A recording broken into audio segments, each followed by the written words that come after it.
The Class 5A state championships here in Georgetown would match up Sugarland Clements with 22 victories, Coppell also with 22 victories. The difference is the Coppell Cowboys are the defending champions, and they're also a heavy favorite against the Houston area school from Fort Bend ISD. Let's go to the highlights. The teams parading around the pitch before the match as Fort Bend Clements look to hand the Coppell Cowboys their first loss to a Texas team all season. To reach the final, Coppell defeated McKinney Boyd 1-0 in the semifinals, while the Rangers beat Brownsville Lopez 3-2 thanks to a late goal by Trinidad Luna. In the title match, Clements had a 2-1 crowd advantage as the Ranger faithful treated this event as more of a festive party. Scoreboard confirms the matchup between the #2 Cowboys and the only Houston area soccer team to make the finals. By the way, that #2 ranking is not state, it was national. Early on, Coppell tried to show the Rangers why they were ranked so high. 8th minute now, Coppell's Stephen Tower with a 32-yard pass to Austin Michaelis as he tries to head it in, but it's saved by Clements goalkeeper Daniel Namini. 17th minute, and Coppell's Chris Madden and Roberto Arguello play pitch and catch with their feet. Madden fires from about the 5-yard line, but again, Namini right there with the save. Clements fans enjoying the saves, and they would have something better to cheer about a few moments later. 2006 before winning it again next year. Off of the set piece, Santiago Padruno. Kevin Matthews, who's amazing throw-ins. He can throw it from 40 yards out. When I saw the ball in the air, I knew I had to jump higher than the defender. Hey, I'm really short, so I had to jump my highest. Then when I felt the ball, I turned around, and then I just saw it go in, and it was an amazing moment.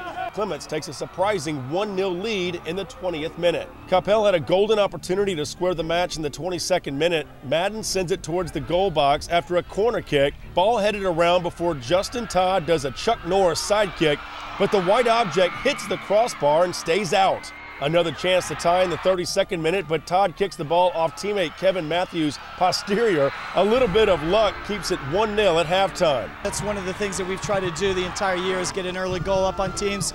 And I've always told them we want to use the clock against our opponents where they're always trying to, try to get one back before the time runs out, and so we definitely did that today. Clements fans throwing up the baby powder at the start of the second half keeps the baby dry and helped keep Coppell's offense dry as well. 48th minute, and the Rangers nearly make it 2-0 off a throw-in. Padruno nearly heads in his second goal of the match, but Coppell's keeper Eric Benenson barely tips it over the net. Cowboys head coach Chad Rakestraw trying to inspire his offense in the second half. Inspiration nearly worked as Madden drills a shot, but again, Namini with the save in the 54th minute. Those stops were crucial for the team, and I had to do what I had to do to stop him. Moments later in the 57th minute, the game turned on footwork. Saez has a go, and it's in! 2-0 Rangers. Look at the left foot, perfectly placed. Replay time. Saez does the soccer version of basketball's crossover dribble. It fakes out number 21, Griffin Joska, as well as number 2, Drew Brenda.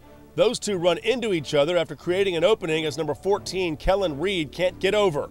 What you don't see is the keeper, Benenson, who was also faked out, and he moved to his left, leaving him no chance to stop Saez's strike into the net. It was a fast counterattack, and it just played me down the side, and I just cutting, and I had to get it on target. That's what really set the mood for us. And then after that, everything just went through. Oh, we need more baby powder. Coppell fans, meanwhile, speechless at what just happened. Cowboys move into desperation mode. A Coppell header goes wide of the net in the 61st minute. Then the 67th minute, another header attempt, but Namini saves it, and that was the end of the Coppell threat. But they never put one behind the keeper. No matter how much time we have left, we still stay strong. We can't let ourselves lose. Best freaking goalie right here! Danny, he's been sick the whole week. He has a back cramp and stuff, and he really come through for us, making saves earlier from the game, and then right there after the game, he took a hit for us. Danny's done great for us this whole time. Clements fans celebrating so hard that they missed Trinidad Luna's goal in the final seconds. Little poke, and it's in! Trinidad Luna with the exclamation point. Your score, 3-0.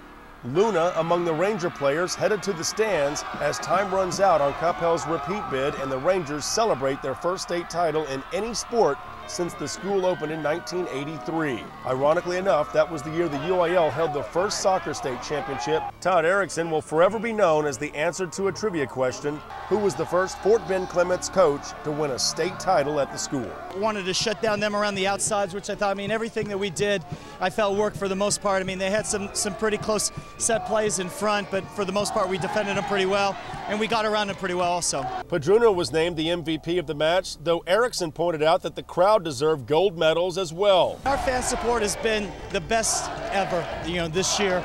I know I was kind of surprised when they did all that baby powder in that first game. I just thought there was some sort of an explosion or something, but they are just, with their crazy signs and their baby powder, they are the craziest fans in Texas. I love this crowd. No matter how far we went, they stayed with us this whole time. The baby powder thing, I love it, in my opinion. By the way, that was the most goals allowed by Coppell since at least 2011. As mentioned earlier, Clements was the only one of the 4 Houston area teams to win a match at the state soccer Final Four. In 4A boys action, Houston Lee became the first HISD team, boys or girls, to reach the state Final Four in soccer, and they took on Valley View out of the Rio Grande Valley in the semis. Managed by 2002 Lee High School graduate Fidel Andrade, Lee took a 1-0 lead into the locker room on this long-range goal by Heredier Biyashimo. But the second half was all Valley View. The Tigers evened it up in the 45th minute with a goal by Eric Martinez. The decisive goal came off the foot of Jose Toro Soto, and his 78th goal of the season made it 2-1 Tigers. Eric Williams added another goal as Valley View went on to win 4-1. We don't want to take anything away from Valley View. They played an amazing game. We felt like we dominated. We felt we controlled the game.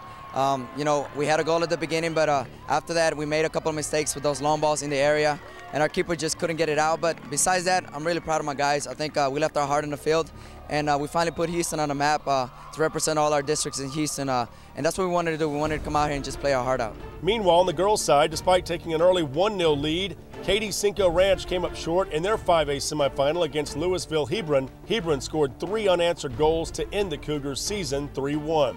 In the other 4A semis on the girls' side, Friendswood made their 8th state tournament appearance, but came up short in a 4-0 loss to Wiley East. But back to Clements, they became the second Houston area sports team to beat a number 2 nationally ranked Metroplex team in a state final this athletic year. Hey, turn around, boy! The Manville girls basketball team upset Duncanville to win a state title last month. Reporting in Georgetown, Jeff Power, Max Prep Sports, your leader in online high school sports content.